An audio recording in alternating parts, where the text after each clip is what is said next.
All right, guys, we are back with Outcast Honey Podcast, and we are excited to be back.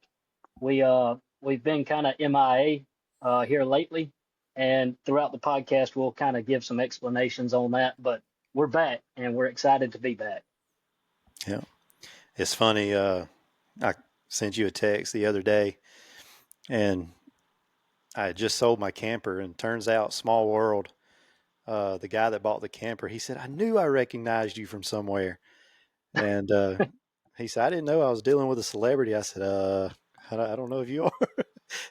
But anyway, he Man, told me that him and some of the guys that he works with used to listen to the podcast. And I right, told you about it. You had some people mention it to you too, that uh, they were missing the episodes that we did, and we enjoyed doing that's them. right. It was just, it got hard for everybody to meet up in person, which is why we're doing it Yeah, in a webcam style right now. that's right. Just to give the listeners kind of a background of what all took place is so when we had to stop for a while, we one Taylor had a little girl, a little boy, a little girl. Little girl. I'm uh I'm I'm confused because now we're having another little baby and it's a little boy. So anyways, things got kind of busy for us. I started a new job. So anyways, we've kind of been struggling to get together to make a podcast happen in person. So we adjusted and adapted, and now we're coming to y'all virtually. We still want to try to come to y'all in person from time to time, but now we're doing the best we can to get back to the listeners and hopefully give the people what they want. So, real reason, can I just say why we really didn't meet? Go ahead, Taylor. I know you got something to say. You didn't kill a deer this year, did you? I did not. Oh Oh, man, man. I failed the mission. That's for sure. Hey, it was a rough year. And really, though, in all honesty, you weren't able to go like you had in the past with your little girl and uh, Right. the honeydew list. I'm sure you had. But Yeah, well, I mean, to be honest with you, I really, it may be embarrassing to say, but I really got to go a pretty good bit. I got to go enough to close the deal on some really good deer. I just didn't close the deal, and we'll get into that here soon. Uh, I actually kind of, I guess you could say, I screwed the pooch on a really good deer that was actually one of my target bucks. And anyways, we'll get into that. But yeah, I actually got to go a good bit this year, but I just didn't close the deal. I mean, it's all my fault. It's really it's an error on my part. yeah, The deer that I was after gave me every opportunity, and I just didn't close the deal. let's go ahead and talk about it if you want to. All right. Well, Which I will so say, I was talking to Greeley. I'm sorry to interrupt you, but yeah, yeah. I have to tell you this thought while I was thinking about it.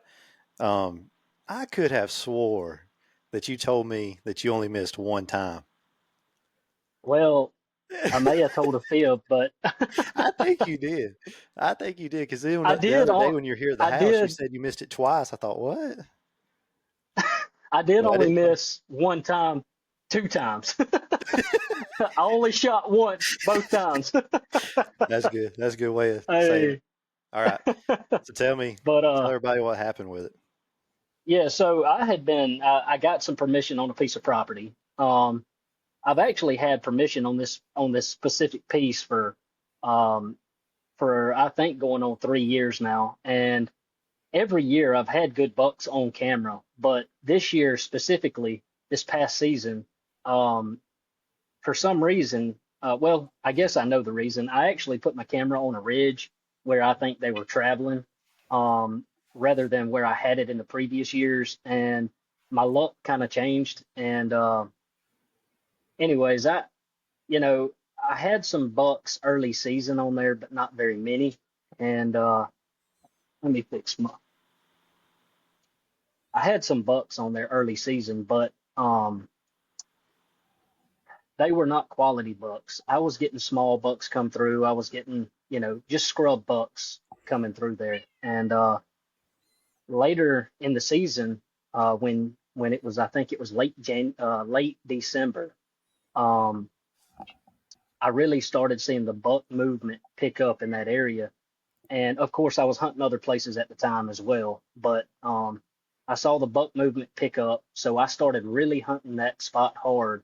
And I had a few really good bucks, two or three shooters come in that I would have liked to have taken, but I had one specific buck in mind and that I was actually looking for. But if any of the other bucks showed up, I was probably going to take one of them. But anyways, they Mhm. showed up late December, and then they disappeared for a while. Early January, when the rut started to kick in a little bit, it's starting to get hot and heavy. I started seeing even more bucks move into the. I had 6 or 7 bucks in this specific area um, that was moving through all hours of the day and night. So this one specific buck, I believe he was a 10. Um, he had a kicker coming off of his back G2, and he was the one that I was actually after. And lo and behold, on January 6th, I went and it was a cold day. Um, it was perfect. The wind was not blowing very hard. I mean, the wind was in my favor. Everything was great. So I knew if I had a chance, that day was gonna be the day. Um, well, sure enough, I got in my deer stand, and when I was climbing up, I heard something down in a swampy area off to my right hand side, the way bucks usually come. And you know, as I was listening to that, I was actually getting my ropes on my saddle, everything situated when I was hearing it. It kind of just, it went away. I didn't hear it anymore for 5 or 10 minutes, and I kind of got in my stand a little later that day, and than I wanted to. And as I was sitting there, uh, like I said, that noise that I had heard, I had a feeling it was a deer, but it kind of left my mind after I stopped hearing it. But as I was sitting there, I heard crashing back down in there towards that swampy area. Probably this is probably 4 o'clock, 4:15 maybe at the Mhm. latest. Broad daylight. I mean, it was perfect. All of a sudden, I hear a deer walking. No does, no nothing. It's just a buck by itself, which really surprised me because I had been getting pictures of them chasing in there. But the buck comes up. I see him coming through the hardwoods, and as he's coming through the hardwoods, I'm looking to see what buck it may be. And of course, uh, it's the one I'm after, and my heart starts racing. Buck fever sets in, and I have to watch him come through the woods. I would say probably 50 to 60 yards, but it was kind of thick. I could just see that G2 coming off. I mean, that kicker coming off of his back G2. That's how I knew that it was that certain buck that I was after. Mhm. And as I'm watching him come through the woods, I have a lane in front of me that's cut out that I early season cut out. And I'm waiting on him to come across that lane. And he comes up there towards that lane. And when he gets about 5 yards from that lane, he stops. And it's way too thick for me to make a shot in there. And as I'm sitting there watching him, of course, I've got my bow ready, but I'm on the left hand side of the tree because I'm a right handed shooter. So for me, and he comes from my right side, and the tree's kind of in front of me to block my image. So if you can picture what I'm talking about, and I'm sitting in a saddle facing the tree. So if I would have even been able to try a shot in that thick brush, I was going to have to either swing around the tree way left, and potentially make too much noise and him pinpoint me, and Mhm. or either I was going to have to pick my bow up and go around the right hand side of the tree to try to get on him. And I had tried that before deer come up, and I just didn't feel comfortable making a shot like that, especially through thick stuff. So I knew I was stuck. So I was froze in a dead still position. The deer's looking back and forth. All I see is his rack going back and forth. And I'm just beside myself at the moment. And it's like he's teasing me. he stands there. It seems like an eternity, but as he's standing there, he looks behind him, and I thought he's going to turn around and he's going to go back into where he came from towards the swamp. So I'm scrounging, trying to see how can I try to get a shot if he gets in an open spot. Well, he turns back towards my lane and starts walking towards the lane, and I think, here it goes. He's going to walk out my lane. I'm good to go. It's over with, you know. Mm-hmm. He gets, I mean, I'm saying 2 steps from my lane, and he stops, and there's a big pine tree right in my way. His shoulder is behind the pine tree. His butt is in the thicker stuff, in the thicker bushes. And his head and neck is the only thing that's showing. So I draw back, and I thought, if he takes 2 more steps, I'll have a little bit of shoulder left to shoot, or I can at least try to shoot. But he turns and he starts walking dead away from me down into a bottom, and all I see is his butt walking away. And as he's walking away from me, he Oh, you had the quarters. perfect opportunity for a Texas heart shot. Yeah, absolutely. And if I would have had a rifle, if I wouldn't have been crazy, I would have taken a rifle and I would have killed this deer. But I thought to myself, if I don't take my bow, I'll never forgive myself You if let I that shoot him with a pride rifle. get you. That pride got me, man. That pride got me. And that is not the right way to be, in my opinion. No. I mean, if you want to kill a deer, by all means, do whatever's necessary if you want to kill that deer. Don't worry about what other people think. As long as it's legal. Yeah, absolutely. Absolutely. But I just had in my mind, I am going to shoot this deer with a bow, and I am going to try to kill a 130 class deer with a bow. And I thought this You've was been the trying to do moment. this for I know 3 years. Absolutely. And Kicker just missed the mark by a little bit. Only because he broke a tine, I believe, right? Only because, he Yeah. broke that time, made him, he scored a little under 131 and 180. Yeah. So the deer's walking away from me, and I see his butt.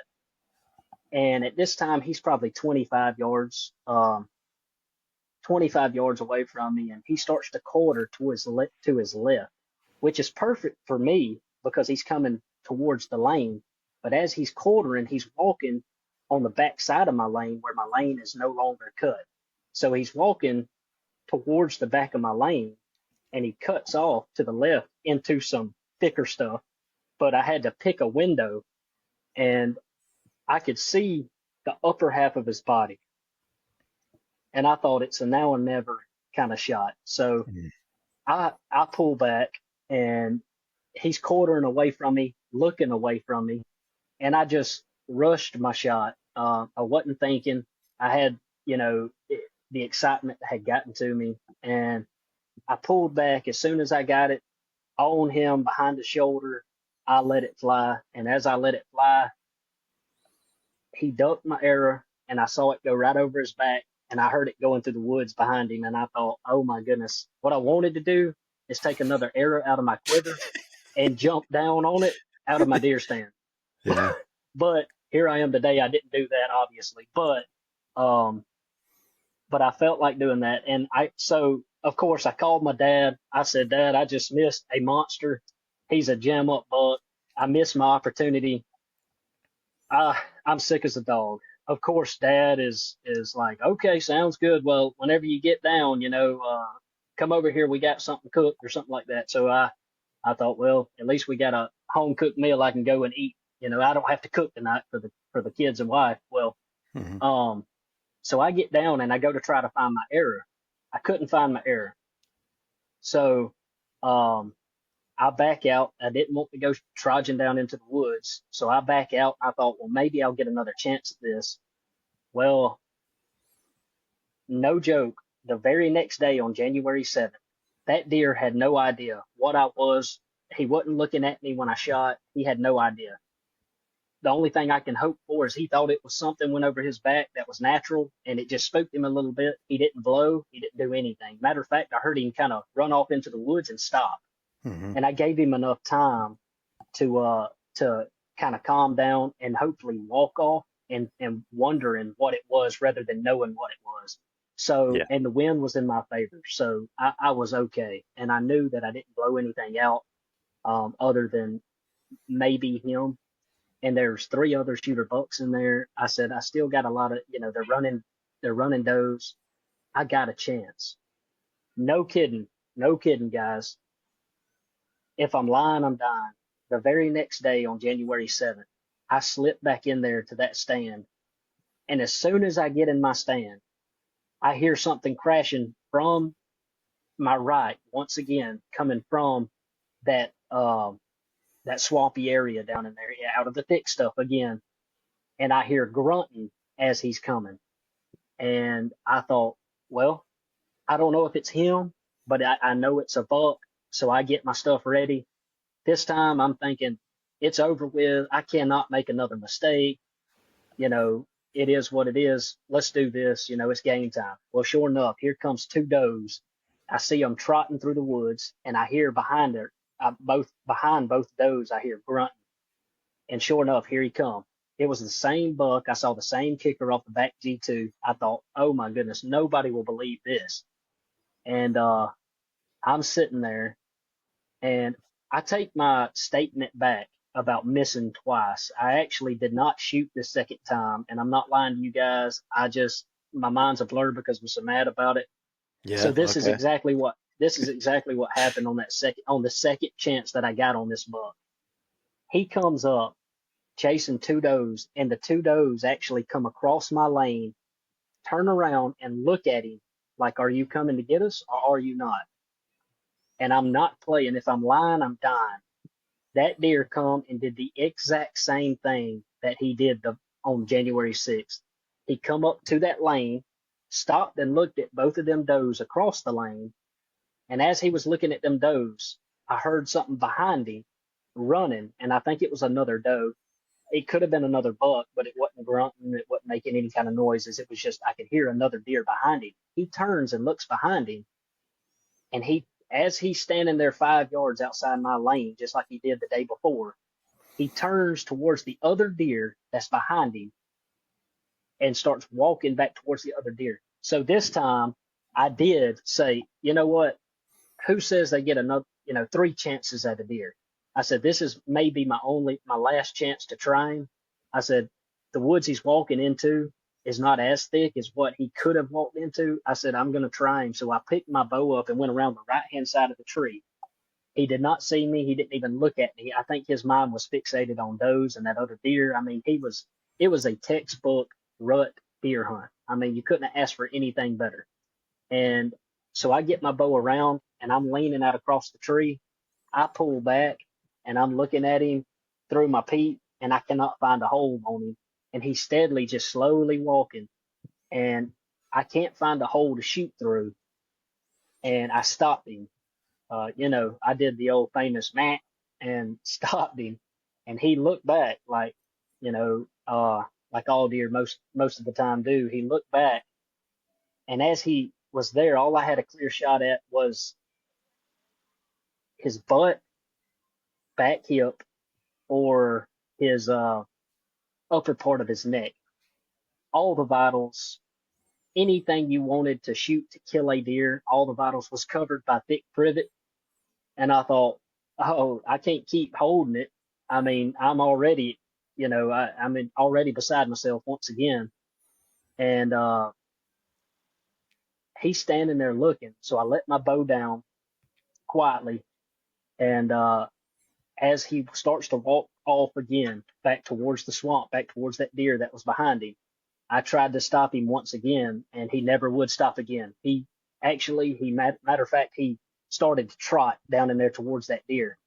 And of course, I put my head down in pure disbelief once again that this deer has showed up within 20 yards from me twice in two days in a row.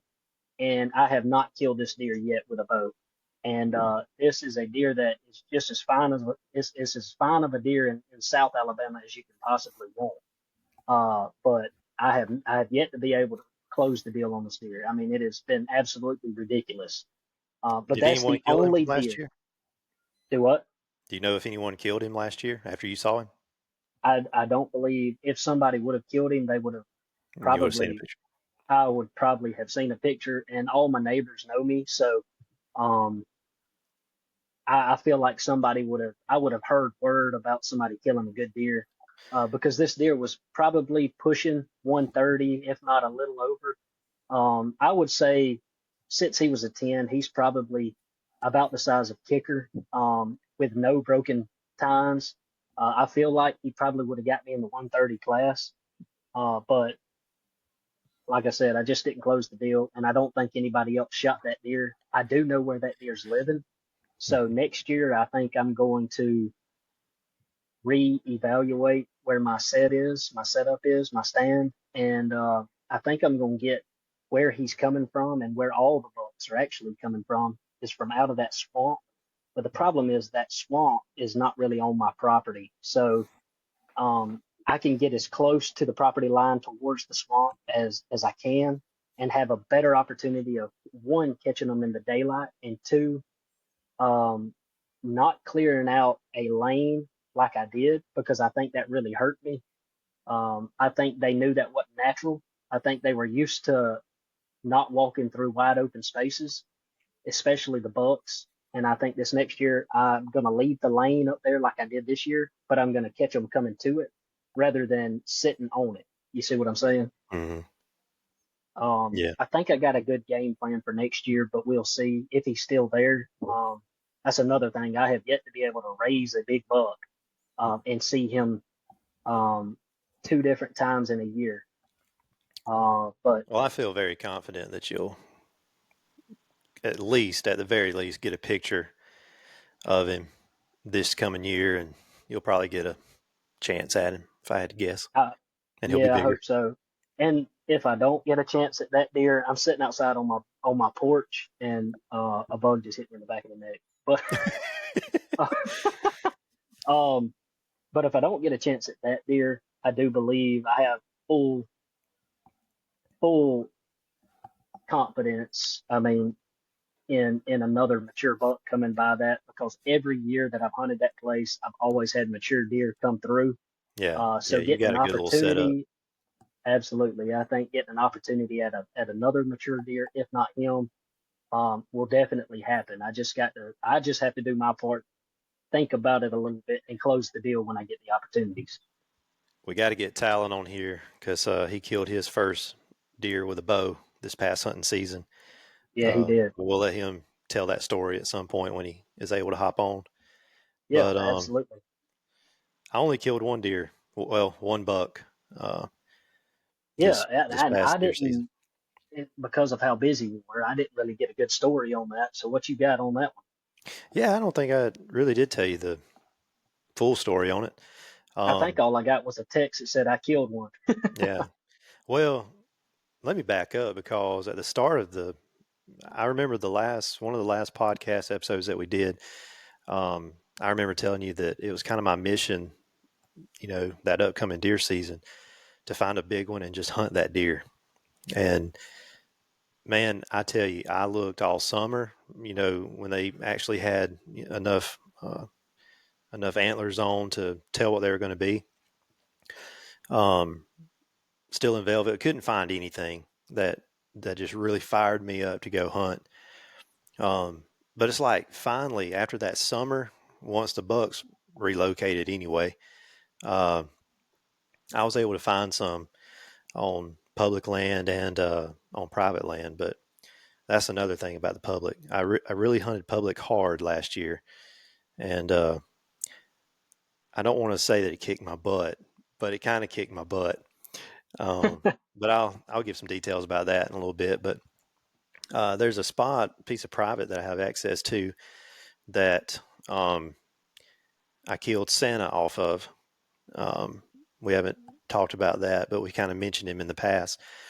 And it's really hard to access, really hard. As crazy as this sounds, I've hunted it probably, I don't know, 12 to 15 times. And only twice have I saw deer. But Really? the two times that I saw deer is when I killed bucks out of it. So, Oh yeah, and both times is when I've had to be real sneaky with my access. So right. anyway, but at the beginning of summer, I go to this spot, and it was well before deer season. I forget what time frame, but I set up a stand, I kind of had this game plan from the season before. So I guess this will be 23 season. There was a little pitch point in there between a pond and some open woods that I thought would really funnel deer movement. And there just happened to be a oak tree there in the middle of that funnel. So what I decided to do is put a camera up. I thought I'm hoping that acorns are going to start dropping from this tree. And when a buck moves into this area and tries to call it home, hopefully I'll get a picture of him. And he did just that. There was about 3 bucks that stayed in there during the summer. And once they shed velvet, they seemed to leave. But this bigger buck comes in. He was an 8-point. And he slowly, the first picture I got was, what dog is that? That's on me. I might can mute your audio when oh no, I'll see. But anyway, the buck did just that. He started coming in. Is he barking at us?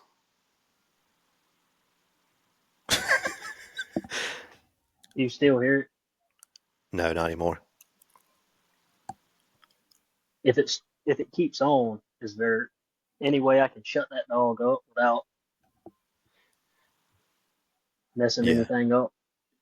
Yeah, I just marked it right here, so I can go back and edit the video if I need to. So if you need to leave, it's no problem. Okay. But anyway, the deer did just that. Like, I couldn't believe that it went like I wanted it to. The deer shows up like in the middle of the night, and then slowly, as season approaches, he gets earlier and earlier. He ends up just calling that place home. And the good thing about killing Santa from this area, I knew about where he was bedding at. Anyway, so when bow season came in, I was split between this spot and another spot that I had access to. And the beginning of the season was really, I couldn't win for losing, because I would go to this spot and then I would get camera action at the other spot, and then vice versa.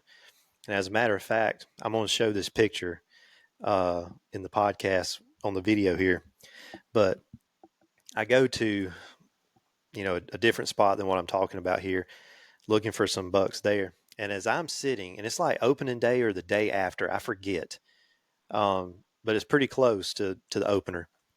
I just get set up in the tree at a different property. My phone goes off, and it's early in the day. I want to think like 3-ish o'clock, somewhere around in that time frame. It's early, broad daylight. And this deer is standing right in front of my camera, and his head's back, and you just see his rack. And I thought, you have got to be kidding. He is literally under my tree stand. And I thought, my gosh.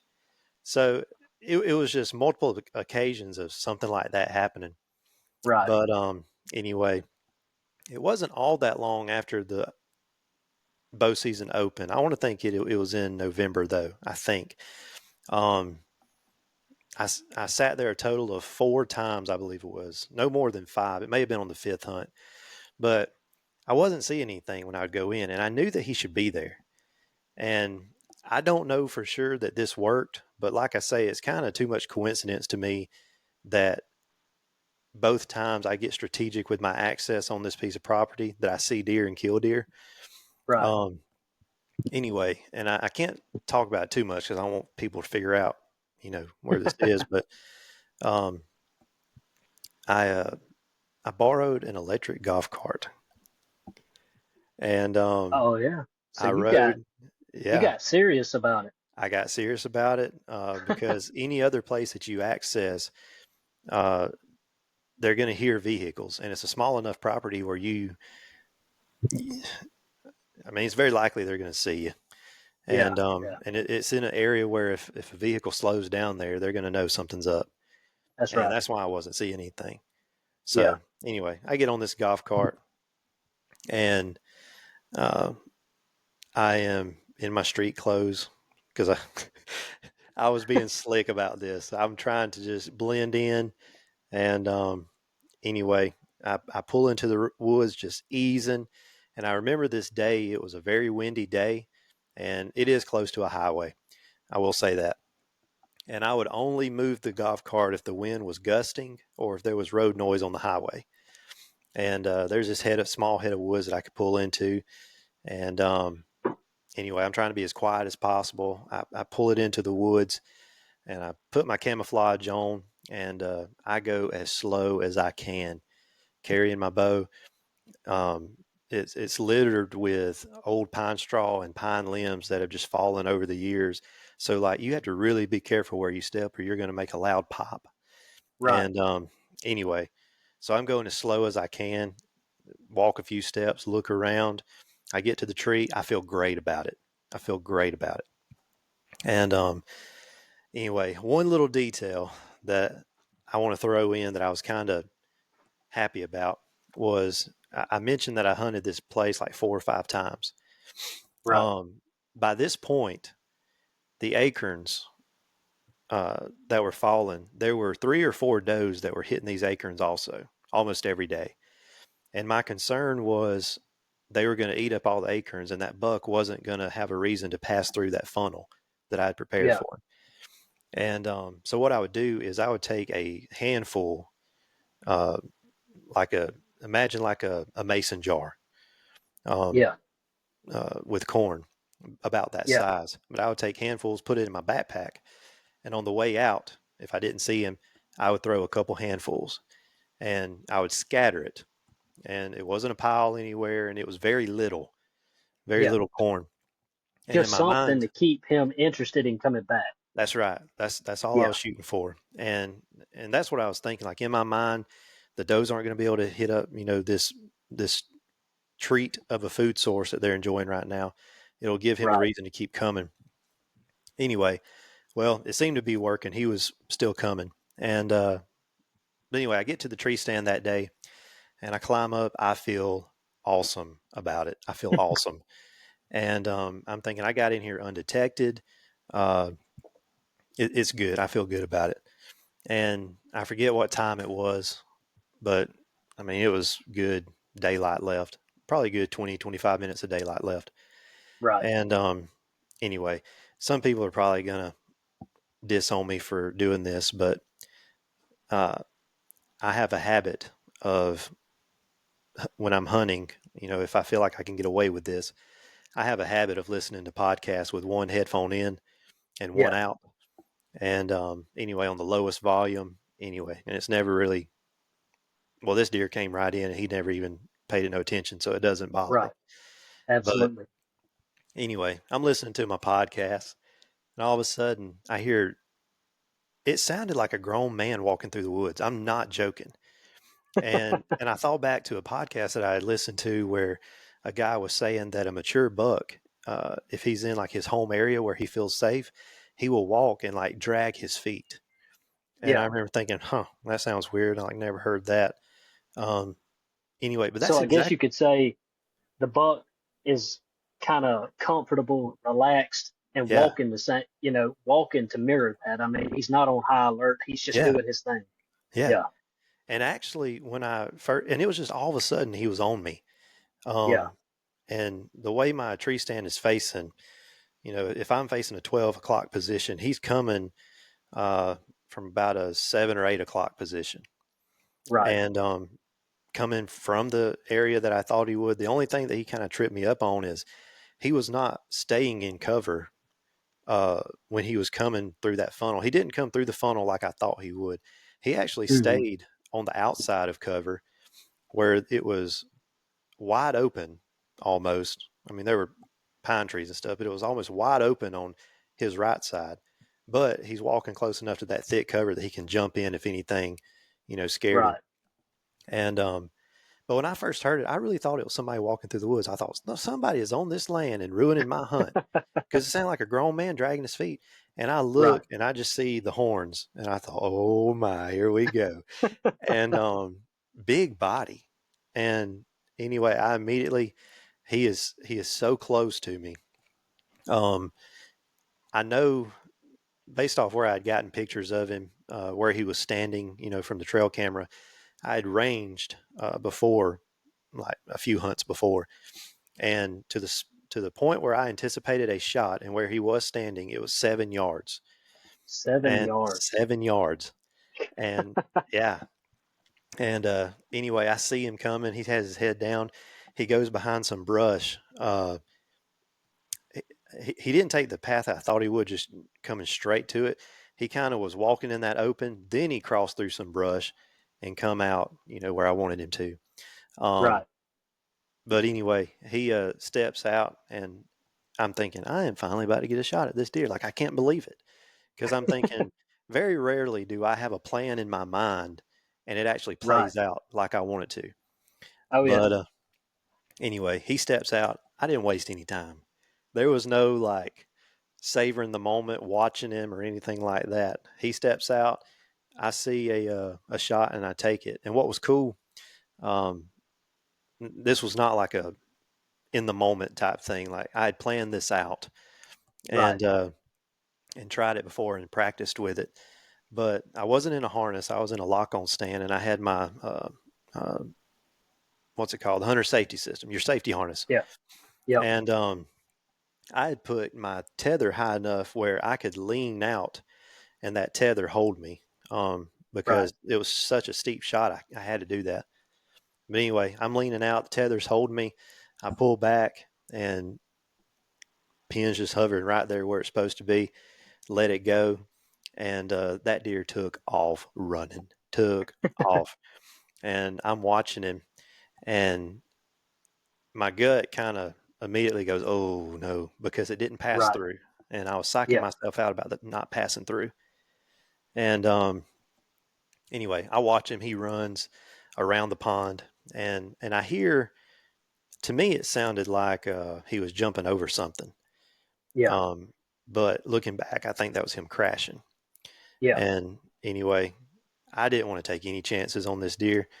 I gave him some time. I called my brother-in-law Chase, told him what I did, was asking what he thought about the shot. And anyway, he just came and helped me look for it, which Yeah. thank goodness he did, because he's pretty good at tracking stuff like that. But I really think that uh, I could have found it on my own, but it would have taken me a lot longer, a Right. lot longer.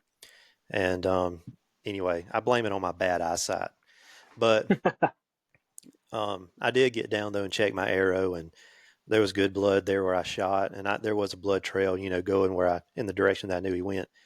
But I Right. wanted to give him plenty of time, so I just let him lay there while Chase was on the way. And we went out there, um, had good blood. It was really kind of a minimal blood trail though, until we got to a spot where he did jump over some brush, and then the Right. blood trail opened up, and we eventually found him and got him out of there.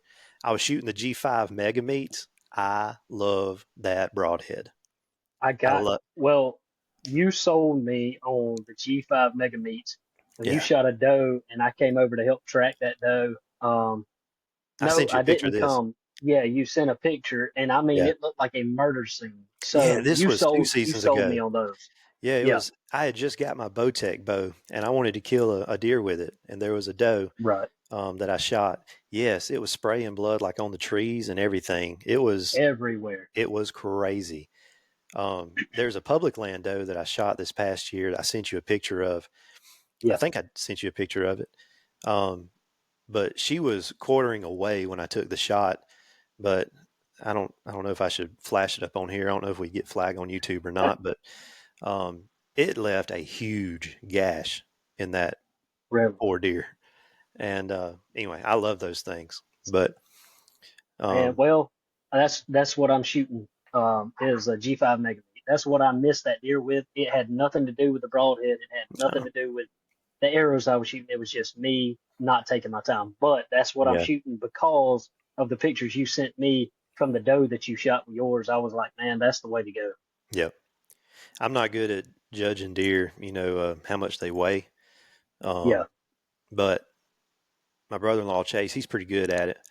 And we were thinking that deer, because he was a big body deer, but we were thinking he's probably like in 170, 180, somewhere yeah, around in there. And so a good, respectable deer for around here.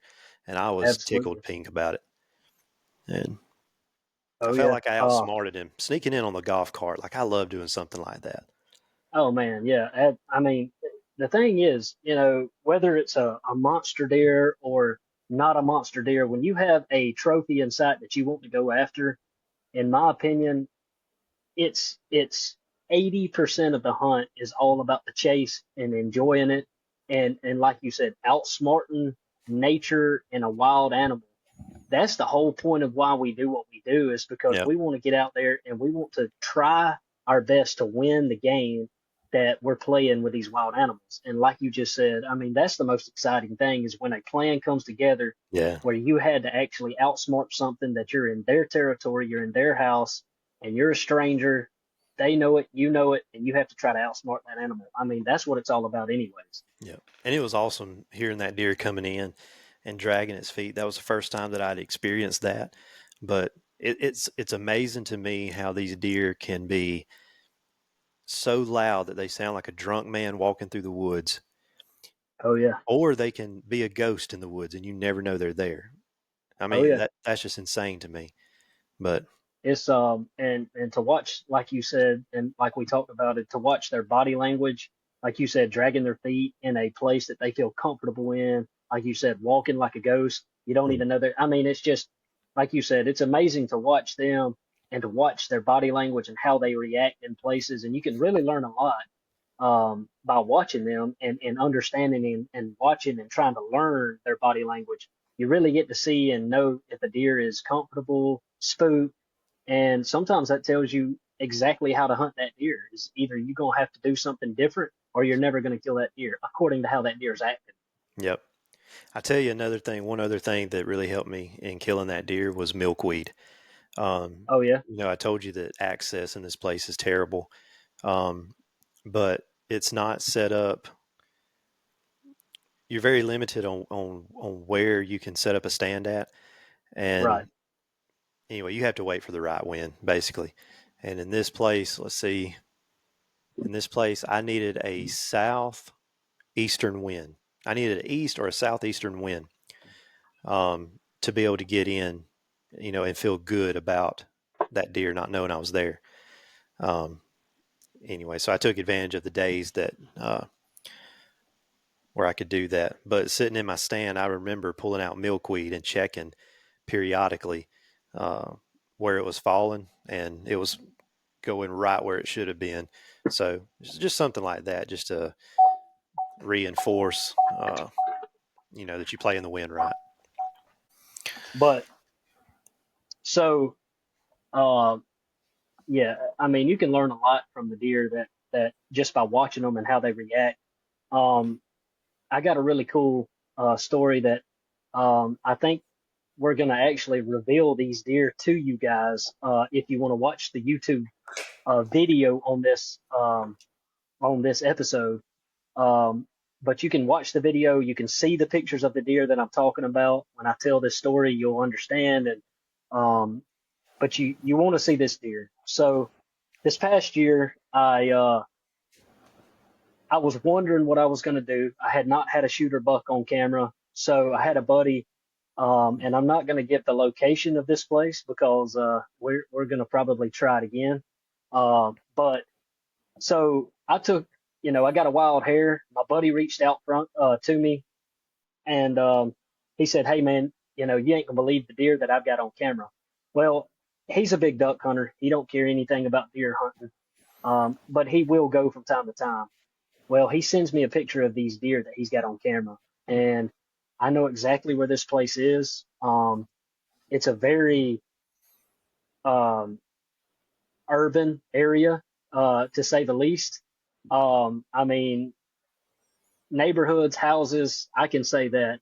I had to knock on a few doors. I actually knocked on 4 doors and got one yes. And that one yes was, if I'm lying, I'm dying. You can see the pictures of the deer on this YouTube video.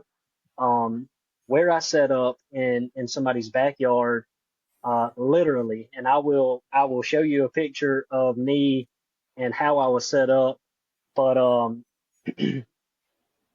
maybe I don't know. Let me think on that one. But I don't want to get ahead of myself.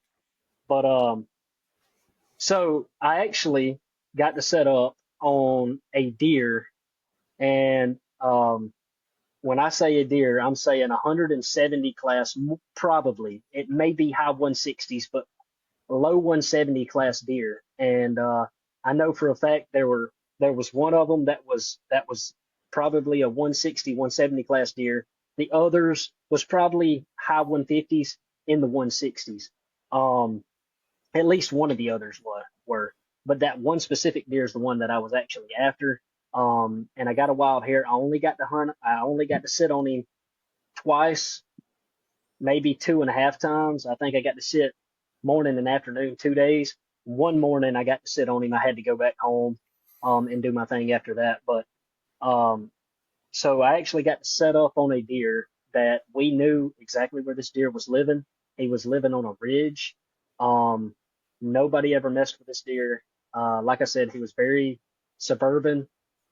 He was used to the things going on around him. And I actually set up on this deer. I saw a few deer, but it was not this deer. Of course, obviously, or you would have heard about it. Uh, um, but I got to set up on this deer. Literally, when I got permission, the one yes that I got from a door that I knocked on was 350 yards, according to my maps on my phone, 350 yards from the ridge that I knew, or that me and my buddy knew that this deer was actually living on, um, which was out crazy. I never thought, unless I went out of state, that I would get to sit on a deer that was in the 160, 170 class. But I actually got to this year. Am I going to get after it a little more hot and heavy this next year? Probably so, if I get the opportunity and I get some yeses. But we'll see this next year. But we are going to reveal that deer to you guys, on this YouTube video. So go on here, check this deer out. Let me know in the comments what you think about this deer. Hey, tell me what you think it scores. I would love to know y'all's opinion. I'm saying 160s, 170, but I would love to know what y'all think about it. So go on this video, check this deer out. Like I said, I was excited. It was really cool to be able to even sit on a deer, even though I didn't see him, of that caliber. Um, and hopefully this next year we'll get to do it again. And who knows? He could be there. He could not be. He could be bigger. I don't know. But I'm excited to find out. So, anyways, check this video out. See what you think about it. But Yeah. Maybe you'll get and a you shot at it. already know. You've already seen the pictures. You've already heard the story. I literally called you when I was climbing a tree in the guy's backyard. So, um, I'm and not good at judging deer, I'm like walking what they around score. Walmart. I'm walking around Walmart on the phone with Taylor, and everybody's like, "I wish this dude would hang up so he can check out." But I was like so excited. I was like, "Taylor, you ain't gonna believe this." But Yeah. anyways, go ahead. What was you saying? No, I was just going to say I'm not good at judging what a deer would score, but if it makes me say, oh crap, it's big enough. And that would That's make me right. say, oh crap. 100%. 100. It made me say, well, oh crap. And I mean, like I said, I never would have thought I'd be able to sit or get in the vicinity of a deer of that caliber. But there Yeah. I was. I didn't get to see him, but just knowing that I was there and I had the chance to see a deer like that was exciting, Yeah. Yeah. I can see that. in, Well, in the state of Alabama. yeah. Well, I said earlier that I had hunted public land a good bit this past year probably probably 2 years before this past hunting season. I had scouted public land a little bit, but never really dove in and hunted it because I had pieces of permission property I could hunt. But this past deer season, you still there? There you Yeah. are. I was making sure your phone didn't die. Yeah. This I had past deer to, season, though, I had the opportunity to um, hunt on there a pretty good bit. And anyway, had a good buddy kind of lead me in a direction too, that kind of helped me get started on it. And anyway, scouting that area, I was able to build some confidence and come up with what I think was a system on locating some of these deer on public land. And anyway, I never killed a buck on it, but I had opportunities. And what I learned from hunting public land is this: last year I hunted it like private land. I would have pictures of a deer that's coming in. And I'm thinking, ooh, that's a nice 8-point right there. I'd love to kill that on and say like I got it on public. So then I Mhm. go and hunt that spot, and I see a smaller deer that I would be happy to shoot, but I don't shoot it because I know there's a bigger one in the area. And anyway, I know a couple times that burnt me, and the and I told myself after that first time that there I've got to hunt public land different than I would private land. Some people on here listening to this may disagree with me and think I'm an idiot, but that's just the way I look at it. Um, there was another hunt where I knew that there was a big deer in the area, and I really thought, because I scouted my way into this spot that I was hunting, I really thought that I was set up, close to his bedroom. And I got good and aggravated, man, because uh, a buck does come by and I do not take a shot. And it was a decent buck, one that I would be like tickled pink to take from public land.